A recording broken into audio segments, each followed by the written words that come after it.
성령 강림 주일 예배를 하나님 앞에 올려드리겠습니다.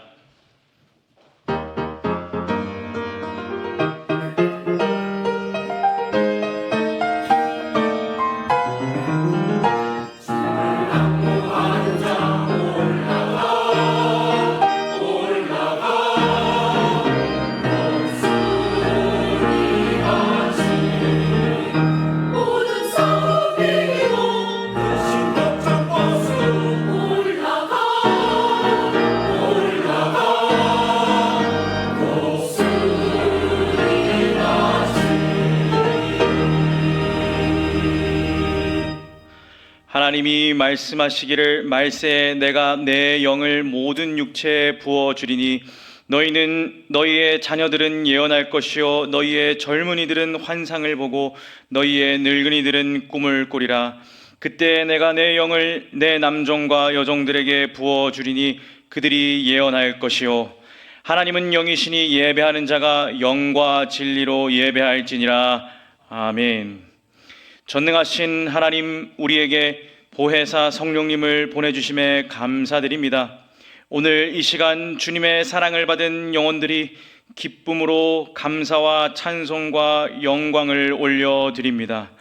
오순절 마가의 다락방에서 기도하던 제자들에게 불처럼 바람처럼 임하셨던 성령님, 이 시간 우리 모두의 심령을 뜨겁게 변화시켜 주시옵소서. 요단강의 세례 현장에서 비둘기같이 내려오셨던 성령님, 이 시간 예배하는 우리 모두가 하나님께 사랑받는 자녀임을 깨닫게 하여 주시옵소서. 예배의 주인이신 주님, 성령 감화받은 우리 모두가 이 시간 주님만을 높여드립니다. 홀로 영광 받아 주시옵소서. 감사드리며 예수 그리스도의 이름으로 기원하옵나이다. 아멘. 나는 전능하신 아버지 하나님 천지의 창조주를 믿습니다. 나는 그의 유일하신 아들 우리 주 예수 그리스도를 믿습니다. 그는 성령으로 잉태되어 동정녀 마리아에게서 나시고 본디오 빌라도에게 고난을 받아 십자가에 못 박혀 죽으시고 장사된 지 사흘 만에 죽은 자 가운데서 다시 살아나셨으며 하늘에 오르시어 전능하신 아버지 하나님 우편에 앉아 계시다가 거기로부터 살아있는 자와 죽은 자를 심판하러 오십니다. 나는 성령을 믿으며 거룩한 공교회와 성도의 교제와 죄를 용서받는 것과 몸의 부활과 영생을 믿습니다. 아멘.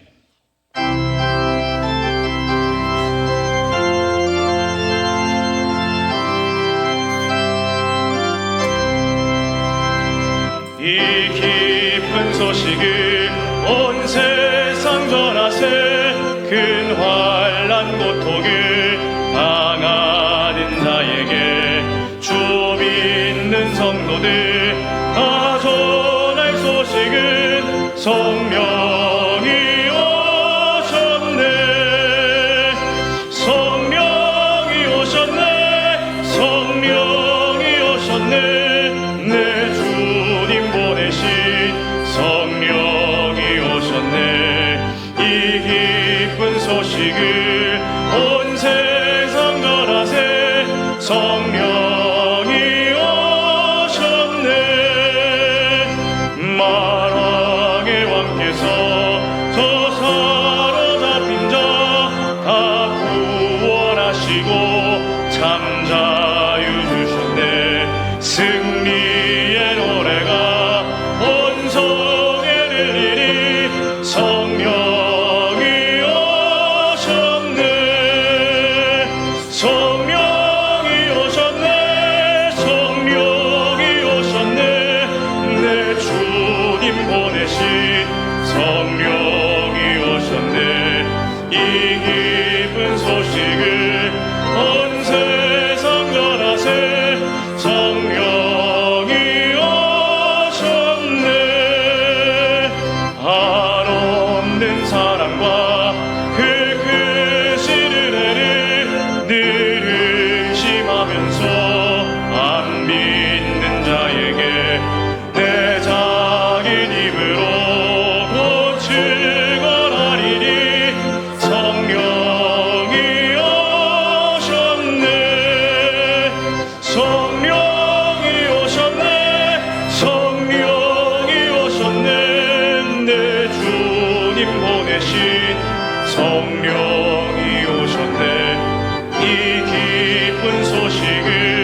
하나님 아버지 감사합니다. 말씀으로 천지 만물을 지으시고 하나님의 형상대로 저희를 창조하시되 한 남자와 한 여자를 만드셔서 가정을 이루게 하시고 복을 주시어 생육하고 번성하여 땅에 충만하라고 명령하셔서 감사합니다.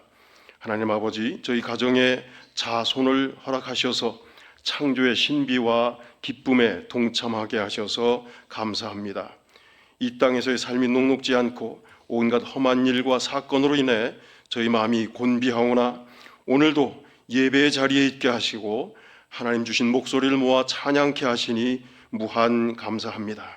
하나님 아버지, 이 시간 곤하고 지친 저희 영을 소생시키시고 저희의 눈과 귀를 열어주셔서 하나님 아버지의 자녀답게 살아갈 새로운 용기를 얻게 하시옵소서. 하나님 아버지, 가정의 달을 맞아 특별히 간구하옵기는 저희 모든 가정이 교회 되게 하시옵소서. 가정 예배가 살아나게 하시옵고 가정 말씀 나눔이 일상이 되게 하시옵소서. 가정마다 세우신 가장이 제사장 역할을 잘 감당하게 하시옵고 부모마다 자녀 양육의 우선순위를 영적 성장에 두게 하시옵소서.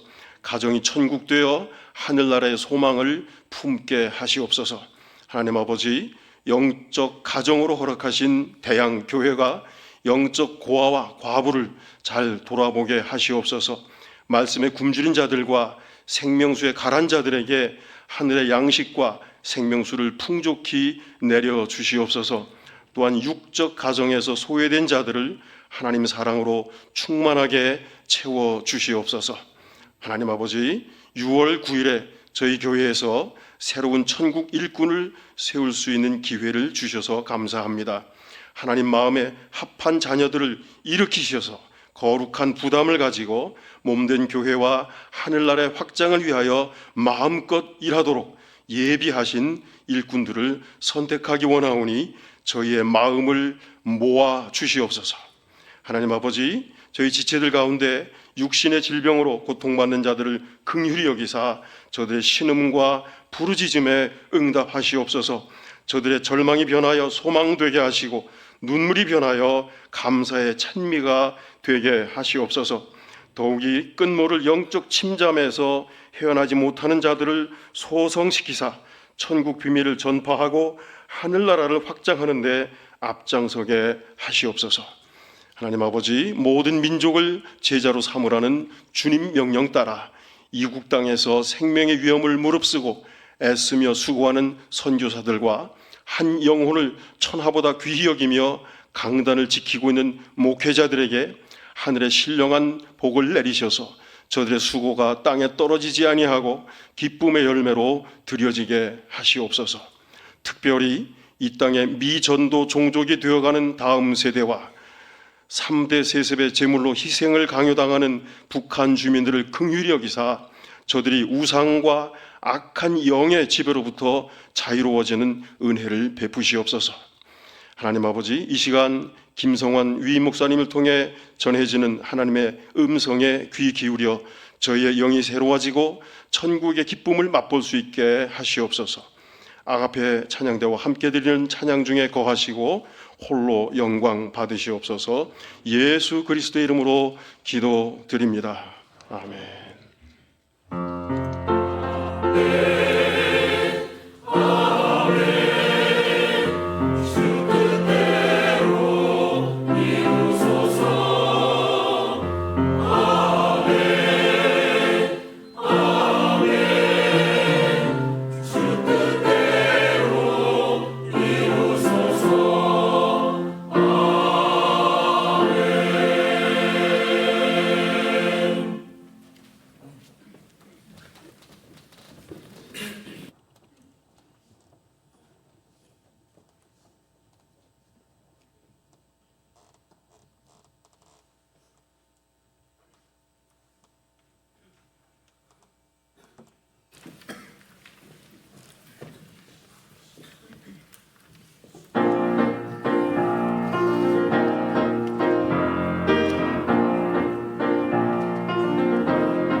하나님 말씀 함께 보겠습니다. 사도행전 9장 19절 하반절과 20절 말씀, 그리고 26절에서 30절의 말씀을 보겠습니다.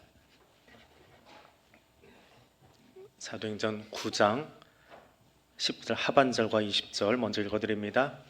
사울이 다메섹에 있는 제자들과 함께 며칠 있을새, 즉시로 각 회당에서 예수가 하나님의 아들이심을 전파하니. 26절부터 봅니다. 사울이 예루살렘에 가서 제자들을 사귀고자 하나 다 두려워하여 그가 제자됨을 믿지 아니하니, 바나바가 데리고 사도들에게 가서 그가 길에서 어떻게 주를 보았는지와 주께서 그에게 말씀하신 일과 다메섹에서 그가 어떻게 예수의 이름으로 담대히 말하였는지를 전하니라. 사울이 제자들과 함께 있어 예루살렘에 출입하며 또 주 예수의 이름으로 담대히 말하고 헬라파 유대인들과 함께 말하며 변론하니, 그 사람들이 죽이려고 힘쓰거늘 형제들이 알고 가이사랴로 데리고 내려가서 다소로 보내니라. 아멘. 성경의 무대, 성경에 기록된 배경은 이스라엘 혹은 그보다 조금 더 넓게 아랍 지역, 혹은 더 넓게는 메소포타미아와 나일강 문명 지역까지를 아우릅니다. 그 가운데 우리는 특별히 이스라엘을 주목하고요, 이스라엘과 주변에 있던 아랍 민족이 전쟁을 벌인 것을 기억을 합니다. 우리는 그 전쟁을 중동전이라고 부릅니다. 그건 우리의 시각입니다. 그 중동전을 4차 중동전, 5차 중동전까지 있다 혹은 진행한다라고 이야기를 하는데, 이스라엘은 이 전쟁을 독립전쟁이라고 부릅니다. 중동전이라고 부르지 않습니다. 독립전쟁입니다. 그럼 아랍 사람들은 어떻게 부를까요? 아랍 국가는 없습니다. 아랍권에서는 이 전쟁을 어떻게 부를까요? 알-나크바라고 하는데 대재앙이라고 부릅니다. 전쟁이 아닙니다. 이건 재앙입니다. 대재앙. 그렇게 아랍 사람들은 이해를 합니다. 우리나라는 우리나라 기준의 지리적인 관점 가지고 중동 지역에서 일어난 전쟁, 그래서 중동전이라고 부르고, 서구권에서는 그 지역이 근동 지역입니다. 동쪽에 가까운 동네, 그래서 근동에서 일어난 전쟁이라고 합니다. 또 그 지역을 일컬을 때 우리는 딱히 명칭이 없어요. 그냥 이스라엘 땅하고 하지만 정작 이스라엘에 가면 여기는 어떤 지역이나 레반트 지역이라고 합니다. 굉장히 많은 용어들이 한꺼번에 등장하지요. 나중에 지리 가지고 공부하시는 분들은 들어와서 설명 좀 더 깊이 드릴게요. 근데 이 단어, 이런 용어, 정의 하나하나가 이 땅을 어떻게 정의하느냐, 이 땅의 역사를 어떤 시각으로 바라볼 거냐, 그리고 그걸 우리가 어떻게 이해할 거냐라고 하는 너무 다양한 시각과 사람들의 시선이 모여 있는 곳이다. 성경은 그 복잡한 땅이에요. 그냥 이스라엘 땅에서 일어난 사건이 아니라 이런 다양한 시각과 관점 속에서 일어난 것을 너무 외골수적으로 우리의 시각으로 들여다보면 안 된다라고 하는 거지요. 그들의 시각도 필요하고, 때로는 아랍의 시각도 필요하고, 때로는 세계사 속에서도 들여다볼 수 있어야 된다라고 하는 겁니다. 특별히 사도행전은 1세기 중반에 이스라엘 혹은 그 주변 레반트 지역에서 일어났던, 이스라엘의 용어로는 레반트 지역에서 일어났던 사건을 그들의 시각으로 우선 조명해 볼 수 있어야 돼요. 그리고 나서 땅의 시각이 아니라 하늘의 시각으로 다시 들여다볼 수 있어야 비로소 사도행전을 우리가 읽었다라고 말할 수 있는 겁니다. 자, 오늘 본문은 19절에서 시작해서 30절까지의 긴 본문입니다. 이 본문에 가장 많이 등장하는 단어가 뭐냐? 제자라고 하는 단어입니다. 5번 등장합니다. 제자, 사전에서 찾아보면 배우는 사람, 학생이라고 정의가 되어 있습니다. 간단하고 우리가 다 알고 있는 정의이지요. 근데 본문 속에 나오는 제자는 5번 중에 4번은 그 배우는 사람, 학생이라는 의미를 넘어서서 좀 더 포괄적으로 광의의 의미로 들여다봐야 되는데, 예수를 구주로 고백하는 공동체라는 의미가 있습니다. 훈련받은 몇몇 사람이 아니라 예수 공동체를 여기서는 제자라고 쓰고 있는 겁니다. 오늘 설교 제목이 다메섹의 제자, 예루살렘의 제자라고 되어 있습니다. 성경표현은 그대로 그냥 가져오긴 했지만 사전적인 의미가 아니라 원래 헬라어가 가지고 있었던, 혹은 이 본문 속에서의 의미인 그 의미로 바꿔놓으면 다메섹 공동체, 예루살렘 공동체라는 말로 바꾸어서 읽어야 된다라고 하는 겁니다. 그런데 다메섹에 있는 제자들이라고 시작하는 이 이야기가 그렇게 자연스럽지 않다라고 하는 겁니다. 이 본문을 오늘 2024년 대한민국에 있는 나의 시선으로 들여다보면 보는데 어려운 구석들이 자주 등장합니다. 읽기는 쉽게 읽겠지, 한글로 되어 있으니까. 하지만 좀 불편한 본문이더라라고 하는 거예요. 그래서 주후 1세기, 약 30년에서 50년 사이에 일어났던 그때의 배경과 그 이야기 속에서 이 본문을 들여다볼 수 있어야 된다라고 하는 겁니다. 예수님이 승천하시고 얼마 뒤에 일어난 사건입니다. 예수를 십자가에 죽였다라고 생각한 그들이 또 한켠에서 예수가 부활했다라고 말하는 사람들이 일어나니까 그들을 죽이려고 쫓아다니고 있던 때에 기록된 그 시기의 이야기가 9장 혹은 이 앞뒤의 이야기입니다. 그 주동자가 누구였습니까? 사울이라고 하는 사람입니다. 사울은 예수 믿는 사람을 잡아서 다메섹까지 가서 잡아서 예루살렘으로 데려오겠다라고 하는 공문을 받아 가지고 갑니다. 그런데 이 당시 주후 30에서 50년 사이의 지도를 다시 꺼내놓고 보면 지금 사울이 가고 있는 곳은 예루살렘, 로마 통치령 안에서 유대인들이 자치권을 조금 부여받고 있는 예루살렘에서 어디로 가고 있느냐? 나바테아 왕국이라고 하는 곳으로 갑니다. 우리 잘 들어보지 않은 곳입니다. 저도 성경 보다가, 성경 공부하다가 보게 된 단어예요. 왜냐하면 오늘 성경도 이 본문 배경이 전혀 나오지 않기 때문에 그렇습니다. 나바테아 왕국은 이 당시에는 로마가 아니에요. 지금의 이스라엘 북단에 있는 시리아, 그리고 더 북쪽에 있는 튀르키예보다 약간 남쪽에 있는 지역, 거기서부터 옆으로 가면, 동쪽으로 가면 사우디아라비아, 메소포타미아 문명까지를 아우르는 제국입니다. 로마가 아직 점령을 못했어요. 로마 땅이 아니에요. 나바테아 왕국이라고 있습니다. 이 나바테아 왕국에 아레타스 4세라고 하는 유명한 왕이 통치하고 있던 때입니다. 그러니까 로마에서 로마 정부의 공문을 가지고 가는 것이 아니라 로마의 자치권 요만큼, 코딱지만큼 부여받은 거예요. 자치정부예요. 정부도 아니고 자치권 일부 부여받은 예루살렘의 종교의회가, 종교의회, 이거는 국회도 아니고 사내들인에서 공문 받아가지고 어디로 가요? 남의 나라로 가는 거예요. 나바테아 왕국에 가서 거기서 사람을 잡아가지고 로마 통치령 안으로 끌고 들어오는 이야기입니다. 공문의 위력이 로마께 아니니까 얼마나 힘이 있습니까? 세계사 속에서 보면 말도 안 되는 종이 쪼가리 들고 가는 거예요. 가서 사람을 암살하는 것도 아니고 데리고 오겠다는 거예요. 납치하는 거예요.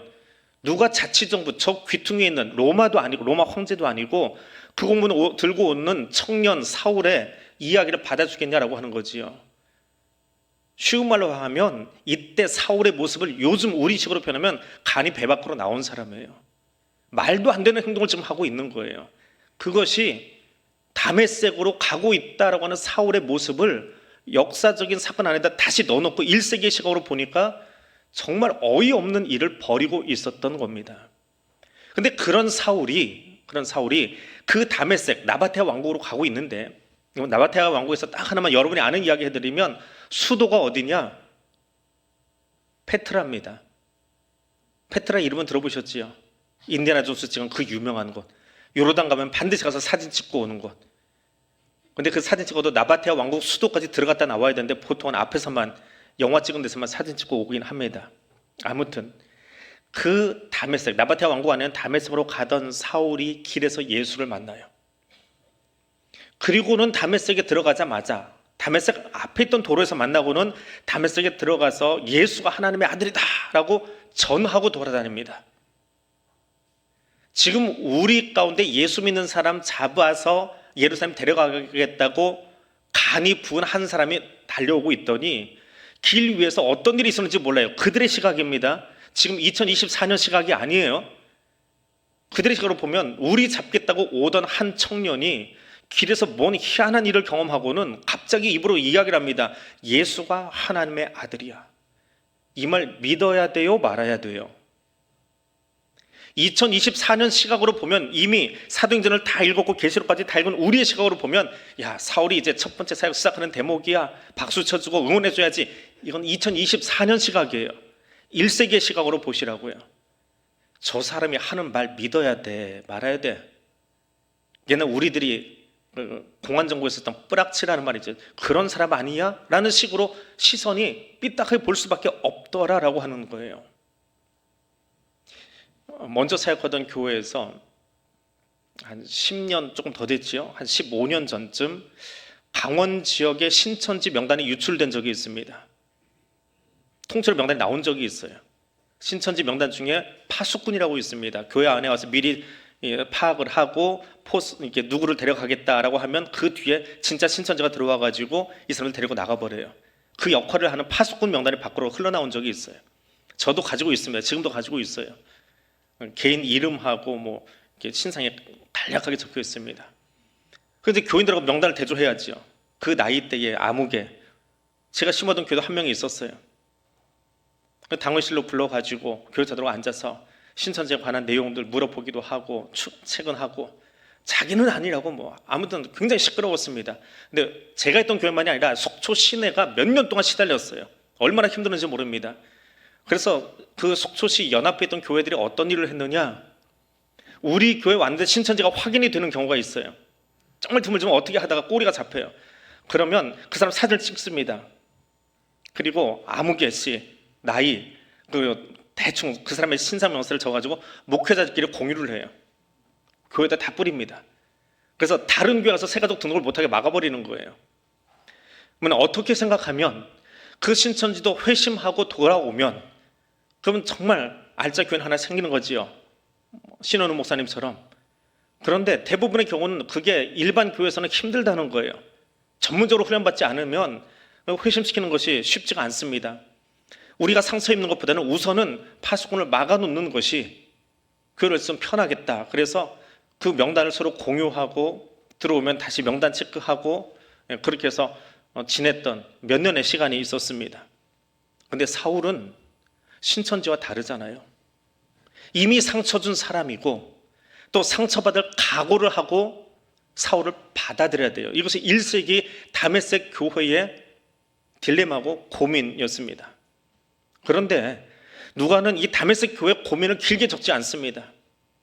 저는 설명을 다 해드렸는데 누가는 그 설명 없이 그냥 다메섹에 있는 제자들이 사울을 용납했다, 포용했다, 교회 안으로 받아들였다라고 이야기합니다. 아마도 누가는 자세하게 기록하지 않았지만 그 앞에 있는 사건 때문에 굳이 기록할 필요가 없었을 거예요. 다메섹에 있는 제자 아나니아가 그를 안수하고 받아들였거든요. 고민을 누가 한 거예요? 아나니아가 고민하는 것으로 대표성을 가지고 넘어간 거예요. 하나님, 저 사람 우리 잔해하던 사람 아닙니까? 우리 죽이려고 지금 쫓아오는 사람 아닙니까? 어떻게 내가 저런 인간에게 머리에다가 손을 얹어주고 안수기도까지 하라고 하십니까? 라고 하나님께 반항했던 제자가 있어요. 그게 사실은 다메섹의 마음이라는 거지요. 근데 그를 성령님이 붙들어 주신 거예요. 내가 그를 쓰겠다라고 하는 그 말에 아나니아가 순종한 거예요. 엎드린 거예요. 그래서 안수하고 눈뜨게 되니까 다메섹 교회는 그 분위기대로 그를 수용했더라라고 하는 거죠. 그래서 당시에 다메섹에는 약 30개의 회당이 있었다고 그래요. 바벨론 포로기 이후에 회당이라고 하는 것이 생겨납니다. 성전에 갈 수가 없는 상황이니까 그 성전에서 하나님의 말씀을 가르쳤어요. 근데 사울은 그 성전을 거점 삼아서 각 성전에서 예수 말씀을 전합니다. 전하기만 하는 것이 아니라 전도자, 선교사만이 아니라 사울은 이곳에서 제자를 양성해요. 오늘 여기 5번의 제자라는 명단 중에 그 단어 중에 사울의 제자가 있습니다. 사울이 제자 교육을 시켜요. 그래서 전도만 하는 것이 아니라 전도주만 뿌리는 것이 아니라 구체적으로 앉아서 제자를 양육하고 세워가는 일을 합니다. 이게 3년의 시간이에요. 성경은 한 줄로 다 넘어가 버리는데 3년 동안 일어난 사건입니다. 그러면서 다메섹 교회가 든든히 서갑니다. 그리고 갑자기 이제 시선이 예루살렘으로 넘어갑니다. 자, 회심한 사울이 다메섹에서 예수 전하는 것, 유대인들에게는 너무 불편해요. 쉽게 이야기하면 그 교회가 신천지 강의할 때요, 신현욱 목사님 오신다 광고 안 합니다. 일부러 그 광고하고 하면은 신천지 교육하는 거 아니에요. 안 하고 그냥 신천지 뭐 예를 들어서 2단 세미나 하는데 이번 주 강사가 그 목사님이 내정돼 있다, 그럼 광고 안 하고 합니다. 목회자들이. 그리고 목사님이 딱 쓰는 순간에 교인들이 나가는 사람이 생겨요. 그 신천지입니다. 그래서 일부러 광고 안 해요. 그 신천지 끌어내리라고. 그래서 2단 세미나 할 때 하는 방법 중에 하나인데요, 불편하거든요. 신천지 입장에서. 거기 지구장 하던 사람이 와서, 교육장 하던 사람이 와서 강의하니까 똑같아요. 저 사울이 지금 말하는 게 진짜냐? 믿을 수 있냐라고 하는 거지요. 2024년이 아니에요. 1세기에 그 다메섹 예루살렘 교회가 믿을 수 있느냐라고 하는 거예요. 그래서 그와 따지고 이야기를 하고 싶은데 사울이 얼마나 교육을 잘 받았습니까? 사울의 스승이 누구예요? 가말리엘이에요. 서양 철학사에 이름을 올려놓은 대단한 인물입니다. 그 사람의 수석 제자예요. 철학적으로 아주 논리정연한 사람이에요. 거기에 바리새인이에요. 유대인 일반 사회에서 가장 존경하는 부류가 바리새인들입니다. 율법교 철저하게 받은 사람이에요. 그 논리를 당할 수가 없었다라고 성경이 이야기합니다. 그러면 말로 설득하고 말로 설명하고 내 편 만들어야 되는데 이 사람이 내 말이 안 먹혀요. 내 논리가 안 먹혀요. 어떻게 해야 돼요? 그럼 어떻게 하시겠습니까? 착한 사람들만 우리 대한교회 모여 있는 것 같아요. 말로 안 되면 때려 죽이는 겁니다. 이게 죄인의 습성이에요. 말로 사울과 열심히 논쟁을 하는데 안 돼요. 그래서 뭐가 생겨나는 거예요? 사울을 죽이고자 하는 특공대가 생겨나요. 그래서 사울이 전도하러 가는, 바울이 전도하는 곳곳마다 이 특공대가 따라다녀요. 죽이려고 따라다녀요. 사울은 계속 그것에 밀리면서 다닙니다. 밀리는 흔적이 사실은 1차, 2차, 3차 전도여행 코스가 돼버려요. 특공대가 따라오면 도망가고, 따라오면 도망가고, 아직 따라오기 전이면 말씀 전하고 있고, 너무 빨리 따라오면 자기 제자들 옆에 그룹들 다 놔두고 혼자 옆으로 먼저 도망가야 되고, 그 일이 벌어집니다. 이게 죄인의 습성이에요. 말로 안 되면 폭력 행사하는 건 말입니다. 다메섹에서 그 일이 일어나요. 논리적으로 사울을 당할 수가 없으니까 죽이고자 합니다. 그런데 그 소식이 사울과 제자들에게 들려요. 어떻게 합니까? 기상천외한 일을 하나 벌이지요. 광주리에다가 얼음을 담아가지고 성벽 밖으로 내려보냅니다. 그리고 사울이 한 곳을 선택해요. 나 혼자가 아니라 나를 지지해주는 사람들, 나도 누군가와 같이 함께 있다라고 하는 마음을 얻고 싶은 거예요. 그곳이 어디예요? 예루살렘을 선택합니다. 예루살렘에 가서 그 제자들과 함께하기를 원한다. 예루살렘과 한 무리가 되기를 원한다. 예루살렘의 지지를 받고 싶다라고 하는 마음으로 예루살렘으로 가요. 근데 이 대목에 우리는 질문하지 않고 넘어가는 한 가지 이상한 기류가 하나 있습니다. 1세기 기류를 우리가 읽을 수가 있어요. 이 당시에 9장에 나오는 이 흐름이지요. 자, 저 앞선 장에서 몇 주 전에 읽었던 이야기입니다. 빌립이 사마리아에서 복음을 전했더니 많은 사람이 예수를 믿어요. 부흥이 일어나요. 그러니까 예루살렘 교회가 어떻게 예루살렘도 아니고 사마리아 땅에서 우리가 뭐 취급하는 사마리아 땅에서 예수 믿음이 일어날 수 있을까 확인해보자. 사도들을 보냈잖아요. 근데 다메섹이에요. 3년 동안 일어난 일이거든요. 성경은 한 줄로 넘어갔지만 갈라디아서와 같이 놓고 읽으면 이거 3년 동안 일어난 사건이에요. 3년 동안 다메섹에서도 사울이 복음을 전했고 제자를 양성했어요. 광주리로 끌어내릴 만큼의 숫자, 제자화 교육이 끝났어요. 그럼 교회가 조직력이 생겼다는 거예요. 다메섹 교회가. 근데 예루살렘 교회는 왜 거기는 확인하기 위해서 사도 안 보냈지요? 예루살렘과 사마리아는 거리가 좀 가깝습니다. 지도상에서. 근데 다메섹은 거리가 좀 멀어요. 지금 이스라엘 안에서도 시리아 지역으로 넘어가야 되니까. 거리가 멀어서 그랬을까요? 근데 3년 동안 그 소문이 안 오나요? 혹은 사마리아는 그래도 유대 땅이지만 그 이방 땅이잖아요. 로마 지경도 아니고 나바테아 왕국의 땅이니까 거기까지 복음이 들어갔을까? 그래서 안 보냈을까요? 아니면 더 극단적으로 설명하는 사람들은 예루살렘 교회가 너무 보수적이야. 그래서 굳이 사마리아는 우리 민족이지만 타민족까지 복음이 갔을 리 없어 하는 보수적인 예루살렘 교회의 성향 때문에 성경에서 계속 보수적인 태도를 보이는 곳들이 몇 곳 나옵니다. 그 보수적인 성향 때문에 다메섹은 거들떠보지도 않았을 수 있어. 혹은 예루살렘 교회가 이방을 끌어안기는 아직 포용력이 좀 작아. 뭐 여러 가지 이유가 자꾸 나와요. 근데 이런 질문 우리가 안 하고 있습니다. 근데 안 하고 넘어가다가 성경을 읽으니까 성경에 답이 있어요. 26절에 나옵니다. 사울이 다메섹에서 도망 나와서 예루살렘으로 갑니다. 그리고 거기 제자들과 사귀려 했다라고 말합니다. 사귀고자 하나.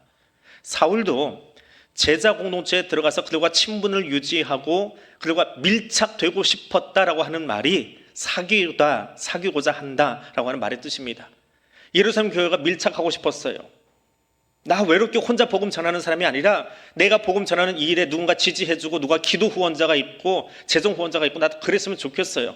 외로운 선교사 안 해요. 나도 그 마음을 얻고 싶은 거예요. 그 지지를 받고 싶은 거예요. 그게 사귀고자 한다라고 하는 말이에요. 그래서 예루살렘 교회에 갔는데 예루살렘 교회가 어떻게 행동했어요? 두려워했대요. 저 진짜야 가짜야? 저 위장된 그리스도인이야 진짜 그리스도인이야? 두려웠던 거예요. 사울의 회심을 믿지 못했다라고 하는 말입니다. 여러분, 용납하고 용서하는 것은 사실 말처럼 쉬운 것은 아닙니다. 낯선 이를 만나는 것 쉽지 않습니다. 그 낯선 이가 누구인지 진짜인지 가짜인지 그거 판별하는 것도 쉽지 않습니다. 더군다나 그를 공동체에 받아들여서 같이 같이 가자라고 하는 것은 참 어려운 결정입니다. 그런데 사회는, 설교자는 아주 쉽게 이야기합니다. 다양한 사회가 되어가고 있는데 열린 마음으로 포용하고 수용하는 대한민국이 되고 수용하는 교회가 됩시다. 설교는 참 쉽습니다. 근데 그 말이 때로는 설교를 듣는 나는 힘들게 한다는 거예요. 사랑하며 삽시다. 수용하며 사십시다. 고독동을 품고 강동구를 품고 서울을 품으십시다. 아멘도 안 하시네요. 근데 아멘 했다 치고요. 안 해도 상관없어요. 했다 치고 입술로 아멘 했는데 내 마음속에서 하나의 용트름이 생기는 거예요. 목사님 오늘따라 왜 저런 소리 하시지? 그래, 고독동 품고 강동구도 품고 서울도 품읍시다. 아멘 했는데 여기서는 그래요. 나는 강동구는 고사하고 지금 내 옆자리에 앉은 저 사람도 잘 안 품어지는데. 나를 보는 거예요. 누구한테 표현 안 해요. 얼굴색은 안 변했어요. 근데 나는 나를 알잖아요. 나는 오늘 교회 들어오면서 누군가하고 딱 부딪혔는데 이게 지금 여기 남아있어. 근데 수용하고 사랑하고 용납하래. 난 잘못된 사람인가? 난 신앙이 없는 사람인가? 근데 그 다음 설교가 어떻게 나가요? 여러분 믿는 사람이잖아요. 믿으면 세상하고 달라야 돼요. 그릇이 커져야 돼요. 저 북한 땅도 품고 이슬람도 품고 갑시다. 사랑합시다. 마음속에 이제 더 큰 힘듦이 찾아오는 거예요. 맞는 말이긴 한데 타당한 말인데 쉽지 않아요. 용서는 설교 듣는다고 그게 아멘 한다고 되는 게 아니라 내가 준비가 돼야 되거든요. 누군가의 강요를 할 수 있는 것 아니에요. 내 안에 아직 용서할 준비가 안 돼 있어요. 내 안에 아직 품을 준비가 안 돼 있어요. 내 안에 아직 그를 마음속에 끌어안을 만큼 여기 공간이 안 생겼어요. 그것은 나의 상처예요. 어떤 이유로건 그 사람을 여기 앉지 못하는, 이쪽 가슴에 그를 끌어안지 못하는 상처가 여기 나 있어요. 그런데 누군가 너 그리스도인이잖아, 너 목사잖아, 너 장로잖아, 그러면 그 정도는 품을 수 있어야지. 목사님 맞아요. 근데 여기서는 뭐라고 그래요? 아파. 나 그 사람은 평생 안 될 것 같아. 힘들어. 이건 내 상처예요. 이 상처에 지금 당위성을 가진 메시지가 선포되면 뭐 하는 거예요? 소금 뿌리고 있는 거예요. 아픈 거예요. 내가 힘들어요. 이 상처라는 곳에 자꾸 누가 긁고 있는 것 같아요. 자꾸 나를 지적하는 것 같아요. 힘들어요. 이게 지금 예루살렘 교회가 겪고 있는 아픔이에요. 왜? 얼마 전까지 예수 믿는 사람 죽이겠다고 쫓아나갔던 사람이 다시 본거지로 돌아오고 있는데 이번에는 친구하자 그러고 오고 있어요. 저 사람을 믿어야 돼, 말아야 돼. 잘못 끌어놨다가 내가 이거 더 큰 상처 입으면 내 상처는 누가 치료해줘? 눈빛 보니까 답이 나오고 있어요. 하나님이 하시지. 그럼 맞아요. 틀린 말 아니에요. 그런데 상처를 치유하는 지금 내 모습이 문제인 거예요. 내가 문제인 거예요. 내가 이게 아직 안 되고 있으니까 내가 아픈 거거든요. 내가 힘든 거거든요. 이것 때문에 아파하고 어려워하고 눈물 흘리고 있는 거예요. 예루살렘 교회가 지금 그런 모습인 거예요. 예루살렘 교회가 나쁜 거 아니에요. 그들이 못나서 그런 거 아니에요. 그들이 소갈머리가 작아서 그런 거 절대로 아닙니다. 왜요? 좀 상처가 있어요. 사울 때문에 스데반이 순교하면서 입었던 그 큰 상처가 아직 다 치유가 안 끝났어요. 근데 거기다 대놓고 끌어안으래요. 거기다 대놓고 그 사람 안으래요. 그 사람이 와서 예루살렘 교회에서 설교하게 만들래요. 이게 가당키냐 하냐고요. 지금 우리 교회에다 직접 상처 준 사람인데 그 사람이 나갔다가 변화됐다고 와가지고 강대상에 세우겠대요. 이거 가능해요? 10년 갔다고 그게 가능해요? 20년 갔다고 가능해요? 입으로는 아멘 하지만 이게 가능하냐고요. 지금까지는 우리가 땅의 이야기를 보고 있습니다. 주변 배경과 땅의 이야기를 보고 있어요. 자, 26절에서 예루살렘 제자들은 사울의 의도, 나 이제 변화됐어, 나 이제 새 사람 됐어. 그래서 예전에 어떻게 사는지 모르지만 예수가 하나님의 아들이야 전하고 있어. 근데 나도 외로워. 다메섹에서 전하다 보니까 죽이려고 하네. 옛 동지들이 이제는 저기서 나 죽이려고 하네. 그러니까 이제는 옛날에 저기였던 너희가 내 친구 좀 돼줄래? 나 외롭지 않게 내 친구 돼줄래? 너희 같이 하고 싶어. 그리고 갔는데 그 회심을 믿어주지 않고 두려워하고 있습니다. 그런데 28절 가니까 26절에서는 두려웠는데 28절 가니까 사울이 사도들과 함께 예루살렘에서 자유롭게 다녔다고 적고 있습니다. 풀어내면 사울에 대한 오해가 풀려서 믿음의 형제들과 자유롭게 교제하게 됐대요. 어떻게 해요? 어떻게 26절과 28절이 이렇게 갑자기 바뀝니까? 두려워하던 사람들이 어떻게 자유롭게 교제하며 이론으로 받아들였어요? 27절에 답이 있지요. 27절에 이렇게 써 있습니다. 바나바가 데리고 사도들에게 가서 그가 길에서 어떻게 주를 보았는지와 주께서 그에게 말씀하신 일과 다메섹에서 그가 어떻게 예수의 이름으로 담대히 말하였는지를 전하니라. 누가 그렇게 했다고요? 바나바가 그렇게 했대요. 근데 이 순간에 우리는 바나바를 주목하면 안 돼요. 물론 제 성경도 지금 여기 줄이 쳐져 있어요. 제가 제일 좋아하는 색깔이 주황색이에요. 성경에다 줄 치는 건 그 색깔로 여기다 줄을 쳐놨어요. 그래서 바나바, 우리 바나바 같이 됩시다. 위로하는 사람 됩시다. 바나바의 입술을 가집시다. 바나바처럼 수용할 수 있는 사람 되십시다. 설교할 수 있지요. 그런데 성경은 단 한 번도 영웅을 만들어내는 책이 아닙니다. 영웅을 보면 안 돼요. 바나바라는 영웅을 보는 게 아니에요. 다메섹에서 아나니아가 사울에게 세례를 베풀고 다메섹 교회 안으로 인도할 때 아나니아가 뛰어나서 그 일을 했습니까? 아나니아 반항하는 사람이었어요. 그런데 성령님이 그에게 말씀하실 때에 그 반항하였던 제자 아나니아가 철저하게 성령의 음성에 순종합니다. 아니 우리 자네하던 사람인데 그 사람에게 나보고 안수하라고요? 그 왼수에게? 아니야, 해. 내 계획이 있어. 그렇게 반항하는 사람이 알겠습니다 하고 안수하고 그를 다메섹 교회 안으로 데리고 들어가요. 바나바, 원래 이름이 뭐예요? 요셉이지요. 여기 요셉의 이름으로 등장하지 않습니다. 별명으로 등장해요. 물론 성경 안에 계속 별명이 많이 나오긴 합니다. 근데 왜 별명이 쓰였느냐라고 하는 거죠. 바나바의 뜻이 뭐예요? 위로의 아들, 예언의 아들, 말씀의 아들이라는 뜻입니다. 그게 바나바예요. 나바, 예언의 아들. 바는 아들이고요. 나바는 예언자예요. 말씀이에요. 그럼 이 요셉의 특징이 뭐예요? 별명이 바나바인 요셉의 특징은 뭐예요? 그의 삶이 말씀에 붙들려 있는 사람이었다라고 하는 거예요. 그게 바나바예요. 그게 별명이에요. 그는 삶이 말씀에 붙들린 사람이에요. 내 자존심에, 내 힘에, 내 지식이 붙들린 사람이 아니라 말씀에 붙들린 사람이에요. 그리고 그 말씀에 붙들린 사람이, 성령에 붙들린 사람이 내 의지가 아니라 그도 예루살렘 교회 일원이에요. 근데 그 세상의 힘에 눌린 것이 아니라 누구의 힘에? 말씀의 힘에 붙들린 거예요. 성령의 힘에 붙들린 거예요. 성령이 그를 교회 안으로 받아들여라라고 말씀하시는 그 말씀의 힘에 붙들려서 그가 들어가서 이야기한 거예요.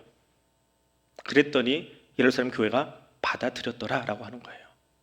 땅의 역사가 계속 진행되고 있는데, 땅의 배경을 가지고 진행되고 있는데, 그때 성령님께서 다메섹에서는 아나니아를 통해서 개입하셨고 예루살렘에서는 바나바를 통해서 땅의 역사에 하나님이 개입하신 거예요.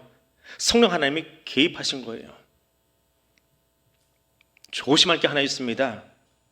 이 대목 읽으면서 누구는 성령 충만하고 요셉은 성령 충만해서 그를 받아들일 수 있게 도와주고, 그럼 나머지 예루살렘 교회 성도들은 열등아들이냐? 그렇게 보면 안 돼요. 판단하면 안 돼요. 중요한 건 사도행전 9장을 보면서 땅의 역사만 보는 것이 아니라, 땅의 배경만 보는 것이 아니라 이 땅의 역사 속에 성령님이 왜 아나니아를 통해서, 왜 바나바를 통해서 여기 개입하셨냐라고 하는 하나님의 계획과 의도가 보여야 된다라고 하는 거예요. 그것이 9장을 읽어나가는 오늘 우리의 시각이에요. 땅의 역사만 파헤치는 것이 아니라 하늘의 시각을 볼 수 있어야 돼요. 왜 하나님이 다메섹을, 예루살렘을 그 두려움까지서 끌어올리셔서 사울을 받아들이고 용납하고 교회를 새롭게 하셨느냐라고 하는 거예요. 좁은 안목으로 오랫동안 같이 지냈던 사람이 편해요. 우리 그렇잖아요. 우리 대학교 50주년인데 50년 같이 지낸 사람하고 오늘 새가족 등록하신 분하고 누가 더 편해요?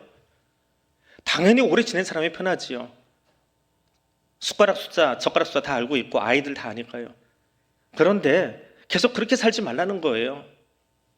어제까지 한 팀으로 묶여있던 구역, 남성교회, 여전도회 편해요. 근데 그렇게 살지 말라는 거예요. 좀 더 넓어지자라고 하는 거예요. 어디까지요? 다른 나이대를 끌어안는 게 아니라, 다른 구역을 끌어안는 게 아니라 어디까지요? 이방이라고 생각했던 사마리아, 다른 나라라고 생각했던 나바테야, 그 정도 끌어안을 준비가 되고 훈련이 돼야, 그래야 땅끝을 가지요. 그래야 노마를 가지요. 그래야 조선의 복음이 전해지지요. 사마리아도 품지 못하고 라마테아도 품지 못하는데 무슨 땅끝 선교사를 보낼 수 있습니까? 준비를 어디부터 시켜야 돼요? 예루살렘 그릇이 지금 깨져야 되는 거예요. 우리끼리 여기가 좋사오니 하던 변화산의 습관이 지금도 남아있는 거예요. 우리끼리 오래된 사람끼리 지내는 이 습관, 너무 편해서 여기 말고는 조금 의심되는 사람은 받아들이고 싶지 않아요 라고 하던 이 견고한 철옹성을 성령님이 하늘에서 개입하시는 사건이에요. 이걸 깨놓고 이걸 새롭게 해놓아야 비로소 사도행전 1장 8절의 그 말씀을 진행시킬 수 있는 거예요. 그래서 성령님이 직접 개입하신 거예요. 바나바가 영웅이 아니라, 아나니아가 영웅이 아니라 하나님이 땅끝 선교를 하기 위해서, 하나님 선교를 하기 위해서 예루살렘 교회가 그 선교사로 나가는 사람들의 지지자가 되어주고 후원자가 되어주고 기도자가 되어주기 위해서 준비시키시려고 일하는 대목이 9장이라는 거예요. 오늘 성령 강림 주일 의미가 무엇입니까? 땅의 역사에 매몰되어 있지 말고 하늘의 역사에 우리가 주목하라는 거예요. 내 생각에 집중하지 말고 하나님이 주시는 시간에 집중해서 그분이 우리에게 개입하실 때에 그것에 순종하라는 거예요. 그것이 성령 강림 주일입니다. 세계적으로 유명한 체조 코치가 한 명 있습니다. 벨라 카롤리라고 하는 사람입니다. 누군지 아십니까? 카롤리는 잘 모를 거예요. 카롤리의 수제자가 있습니다. 그건 여러분 다 아실 거예요. 코마네치. 코마네치는 아시죠? 이 사람의 스승입니다. 근데 코마네치를 딱 세워놓고 나서 공산 정권에 있었잖아요. 못 견디겠는 거예요. 그래서 좀 자유롭게 살고 싶다 그래서 미국으로 망명을 갑니다. 미국에 가서 새롭게 이 사람이 가르쳐서 키워낸 체조 선수가 300명입니다. 뭐 코마네치처럼 유명해진 사람은 없지만 300명의 체조 선수를 일궈냈습니다. 근데 이 카롤리가 체조 선수를 양성할 때에 자기 제자들에게 한 3가지 조건이 있습니다. 이것만 따라와라. 첫 번째, 코치의 훈련 방에 철저하게 순종해라. 아이 코치님 그 훈련 방식은 아닌 것 같은데요. 그럼 나가. 내 훈련 방식에 철저하게 따라와라. 두 번째, 내 생활의 우선순위에 체조 그 얘기만 나오게 해라. 딴 거 생각하려면 체조 배우지 말아라. 내 삶의 제일 우선은 체조다. 세 번째, 복잡하게 이것저것 따지지 말고 오직 체조 하나만 놓고 깨끗하게 마음 정리하고 순수하게 체조만 생각하고 살아라. 그럼 내가 훈련시켜 줄게. 이게 카롤리의 그 훈련 방식이었다고 합니다. 예수 제자 똑같습니다. 나의 생각, 나의 오래된 관습, 나의 오래된 전통이 아니라 성령님의 인도하심에 철저하게 순종하는 사람, 그가 예수 제자이고 교회입니다. 내 삶의 우선순위에서 내가 지금까지 경험했던 신앙의 경험들, 내가 배웠던 성경 지식들, 그것이 아니라 하나님의 뜻이, 땅의 뜻이 아니라 하나님의 뜻이 내 삶의 최우선순위가 되는 것, 그것이 예수 제자입니다. 그리고 주님 말씀하시면 지금까지 우리가 해왔던 방식이 있어요. 50년 한국 교회 선교 200년 동안 해왔던 우리의 방식들이 있습니다. 그것 중요합니다. 그러나 다 내려놓고 순전하게 지금 내 가슴을 찌르고 골수를 찌르는 하나님의 말씀에 깨끗하게 배우고 그것만 따라가겠습니다. 그 헌신하는 사람을 통해서 예루살렘 교회가 바뀌고 다메섹 교회가 바뀌고 사마리아 교회가 바뀌고 대양 교회가 바뀌고 오늘 하나님의 선교가 일어나게 될 것을 믿습니다. 성령 강림 주일에 하나님은 그렇게 성령 충만한 제자를 통해서 예루살렘이 아니라 유대와 사마리아와 땅끝까지 이르러 그 백성들을 불러서 하나님의 교회에 붙여 주실 겁니다. 성령 하나님은 김성원 목사가 아니에요. 성령 하나님은 이 일을 위한 나의 코치입니다. 내 인생에, 내 영성에, 내 신앙에 코칭을 전담해 주실 분은 유일하게 성령 하나님 그분이십니다. 그 하나님께 우리의 삶을, 우리 교회를 하나님의 선교를 온전히 맡길 수 있는 성령 강림 주일 이 아침 되시기를 바랍니다. 우리 같이 기도하겠습니다. 성령 하나님의 코칭에 나를 철저하게 맡깁니다. 성령의 음성에 귀를 열고 듣기를 원합니다. 우리 교회가 예수 복음 안에서 한 마음 되어서 하나님의 선교를 감당하는 그런 교회 되기를 원합니다. 이 마음으로 우리 함께 기도하겠습니다. 거룩하신 하나님 감사합니다. 1세기 유대 사회와 사마리아와 다메섹과 예루살렘에서 있었던 하나님의 선교의 아름다운 모습을 바라봅니다. 땅의 역사에 집중하지 아니하고 성령 하나님께서 개입하셔서 간섭하셔서 그 말씀에 철저하게 순종했던 그 교회들이, 그 제자들이 지금까지 경험하지 못했던 새로운 하나님의 나라를 경험하며 하나님의 성교를 경험하며 또 그것을 감당하게 된 아름다운 성령 행전의 역사를 우리 하여금 읽게 하시고 듣게 하시고 보게 하시고 이제 우리에게 그 비전을 허락하여 주시니 감사드립니다. 그 성령 하나님 코칭에 나를 맡깁니다. 그 성령 하나님의 음성이 오늘 우리의 귀에 들리는 이 성령 강림주일 아침이 될 수 있기를 원합니다. 세상의 음성에 나의 오래된 관습과 습관의 소리가 내 귀에 울리는 것이 아니라 하나님의 음성이 나의 마음을 울리고 내 신비를 울리고 나를 새롭게 하는 시간 될 수 있기를 원합니다. 더불어 우리 교회가 예수 복음 안에서 순결하고 순수하고 정결하게 구별되어서 우리의 선교가 아니라 하나님의 선교를 감당해낼 수 있는, 하나님을 기쁘시게 할 수 있는 그런 교회 되기를 원합니다. 그것에 나를 헌신하여 온전히 올려드리오니 내 안에 아직도 남아있는 나의 옛 자아는 다 끌어내어 주시고 다 소멸시켜 주시고 오직 주님 주시는 새 마음 가지고 새 심령 가지고 일어서서 하나님의 위대한 선교를 감당해낼 수 있는 주의 교회 또 주의 백성들 될 수 있도록 성령님 우리와 함께하여 주옵소서. 성령 강림 주일에 교회를 세우시고 선교의 사명을 맡겨주실 뿐 아니라 주께로 돌아올 백성들을 맞이하기 위해 준비시키시고 훈련시키신 성령 하나님, 오늘 우리 교회를 향하여 맡겨주신 사명에 다시 눈뜨기를 원합니다. 하나님의 아름다움을 전하는 교회가 되기 원하여 내가 먼저 말씀 충만, 성령 충만한 삶 살기 원합니다. 주님께서 붙여주실 사람들을 품고 함께 걷기 위하여 나의 자금을 새로 빚어주시고 나의 좁음을 넓게 확장시켜 주시며 나의 안목이 아니라 예수님의 눈과 마음과 심장으로 서게 하여 주옵소서. 내 힘이 아닌 성령 하나님 공급해 주시는 힘으로 감당할 수 있도록 도와주시옵소서. 예수님 이름으로 기도드립니다. 아멘.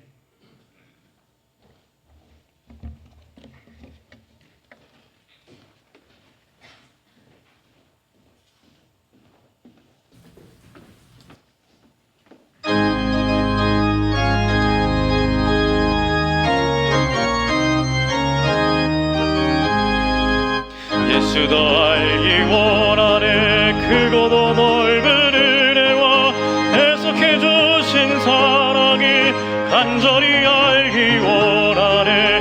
내 평생의 소원, 내 평생의 소원, 계속해 주신 사랑이 간절히 알기 원하네. 성령이 스승되셔서 진리를 가르치시고 거룩한 뜻을 깨달아 예수를 알게 하소서. 내 평생의 소원, 내 평생의 소원, 계속해 주신 사랑을 간절히 알기 원하네. 성령의 감화 받아서 하나님 말씀 배우리. 그 말씀 한 절 한 절이 내 맘에 교훈되도다. 내 평생의 소원, 내 평생의 소원, 계속해 주신 사랑을 간절히 알기 원하네. 예수가 계신 보좌는 영광에 둘려있도다. 평화의 왕이 오시니 그 나라 왕성하도다. 내 평생의 소원, 내 평생의 소원, 계속해 주신 사랑을 간절히 알기 원하네.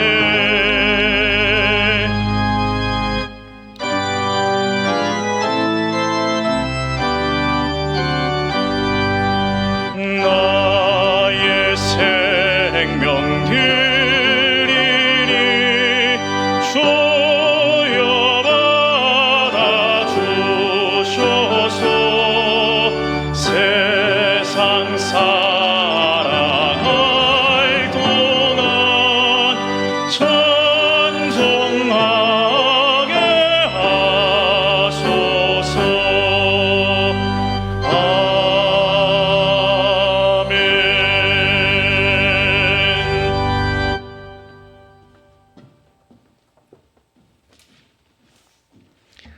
사랑과 은혜의 하나님 감사합니다. 세상 모든 나라들 가운데에 이 작은 나라 한반도에도 주의 복음을 전하여 주시고 오늘 우리를 통하여 하나님의 선교를 감당할 수 있도록 사용해 주시고 세워주시고 이끌어 주시니 감사드립니다. 나이다 된 것은 오직 주님의 은혜임을 고백하며 그 감사의 고백을, 믿음의 고백을 담아 이 예물을 올려드립니다. 예물을 준비하기까지 수고하며 땀 흘렸던 성도들의 삶의 현장을 복주시고 수고한 대로 먹고 마실 수 있는 그 은혜도 허락하실 뿐 아니라 내게 주신 이 모든 것의 주인이 여호와 하나님이심을 고백하며 드릴 수 있는 마음까지도 허락해 주신 것 감사하옵고 그 고백을 담은 이 예물을 기쁘게 흠양해 주시기를 원합니다. 그 고백으로 일어선 성도들의 일어섬과 예배와 찬송과 기도를 기쁘게 받아주시기를 원합니다. 그리고 드려진 예물이 사용되는 곳곳에서 아직도 예수를 알지 못한 채 죽어가고 있는 저 안타까운 영혼들을 향하여 복음을 증거하고 하나님 나라를 세워가는 데에 예물이 귀하게 쓰여질 수 있도록 주여 함께 하여 주옵소서. 예수님 이름으로 기도드립니다. 아멘. 이제 다 일어나셔서 파송의 찬송 함께 부르겠습니다.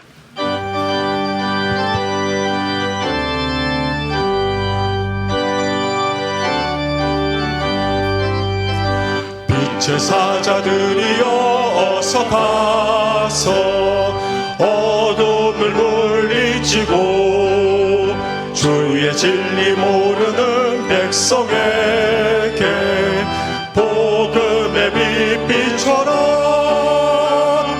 빛의 사자들이여 복음의 빛 비춰라. 죄로 어두운 밤 밝게 비춰라. 빛의 사자들이여.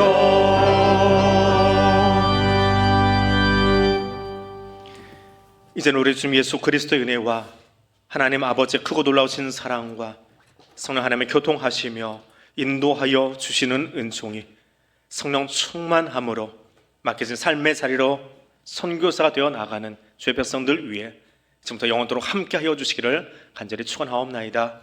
아멘.